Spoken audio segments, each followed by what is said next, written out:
जय जगन्नाथ। जगन्नाथ यात्रा की, जगन्नाथ रथ यात्रा की आप सभी भक्तजनों को बहुत बहुत बहुत बहुत बधाई हो। शीघ्र ही भगवान जगन्नाथ अपने रथ पे सवार होकर अपने भक्तों के बीच में आएंगे।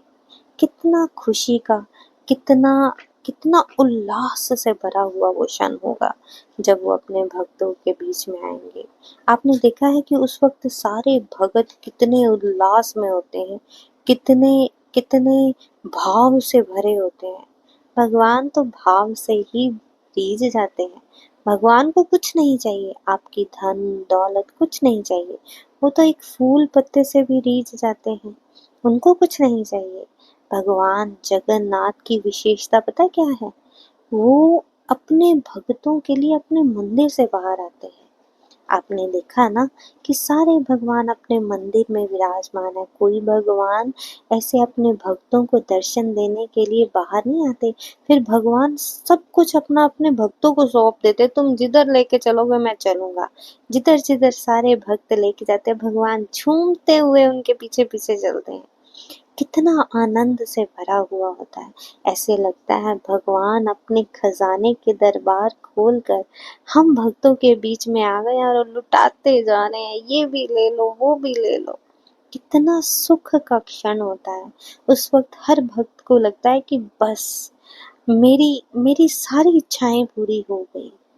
इसी तरह ही ना एक भगत रथ यात्रा में आता है, तो रथ यात्रा में इतना रश, इतनी भीड़ होती है कि जहाँ से वो रस्सा खींचा जाता है वहां तक पहुंचना तो बड़े दूर की बात है। उसके पास भी पहुंच जाए तो भगवान का आशीर्वाद समझा जाता है। तो वो ना खड़ा खड़ा वहां प्रार्थना करता है कि हे प्रभु, मैं इतनी दूर हूँ और आपका वो रस्सा जहाँ से सारे भगत आपको खींच कर लेके जा रहे हैं, क्या मैं नहीं वहां पहुंच सकता? क्या मैं उस रस्से का स्पर्श नहीं कर सकता? उसको स्पर्श करते ही मुझे ऐसे लगेगा जैसे मैंने आपको स्पर्श कर लिया, आपके श्री चरण कमलों को स्पर्श कर लिया। हे प्रभु, क्या आप मेरी छोटी सी प्रार्थना स्वीकार करोगे? अभी वो प्रार्थना कर ही रहा होता है कि उसको ऐसे महसूस होता है कि वो कोई धक्का पे धक्के मर ही जा रहा है। तो उसकी ना आंख खुल जाती है। तो वो देखता है कि सामने उसके जो रस्सा है जहाँ से लोग जो भगत है वो खींच रहे हैं, वो उसके सामने ही है। एकदम तो पहले उसकी आंख को उसको अपनी आंखों पे विश्वास ही नहीं होता कि क्या मैं सच में यहीं खड़ा हूँ। वो एक टक भगवान को देखता है, एक टक रस्से को देखता है। तो पहले तो उसकी खुशी का ठिकाना नहीं रहता कि भगवान ने इतनी जल्दी मेरी सुन ली। फिर वो एकदम से अपने आप को संभालता है और कहता है कि फटाफट मैं बस इसको पकड़ लूं, और वो पकड़ के जो उसका सुख का, जो उसके आनंद का क्षण होता है, उसको मैं शब्दों में बयान नहीं कर सकती, क्योंकि वो क्षण उसका और उसके भगवान का होता है, उसका और उसके प्रभु का होता है, क्योंकि वो सीधा अपने भगवान जगन्नाथ से जुड़ जाता है, उनके प्रेम में रंग जाता है।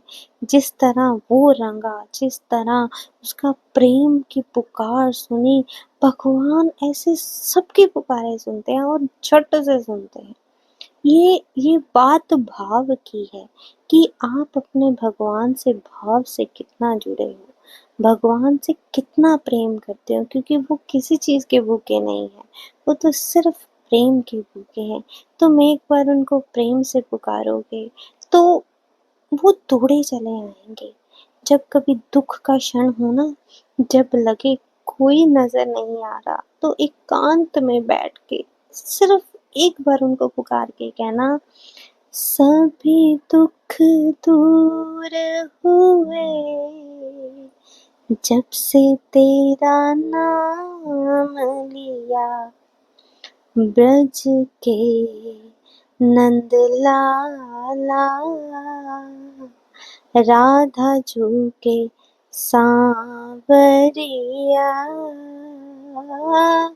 सभी दुख दूर हुए जब से तेरा नाम लिया। जब हम उनको पुकारेंगे, इतने आर्त भाव से, इतने प्रेम भाव से, तो क्या वो रुक पाएंगे? कभी नहीं। जितनी स्पीड से वो दौड़े आएंगे ना, उतनी स्पीड से तो मैं कहती हूँ कोई कार भी नहीं दौड़ी आएगी जितनी स्पीड से वो दौड़े आएंगे। बस आपका भाव होना चाहिए। ये छोटे से भाव थे प्रभु के प्रति जो मैंने आप सबके साथ साझे किए। अगर कोई भूल हुई हो तो क्षमा करना, क्योंकि ये तो भाव है, ये तो प्रेम है प्रभु के प्रति। धन्यवाद।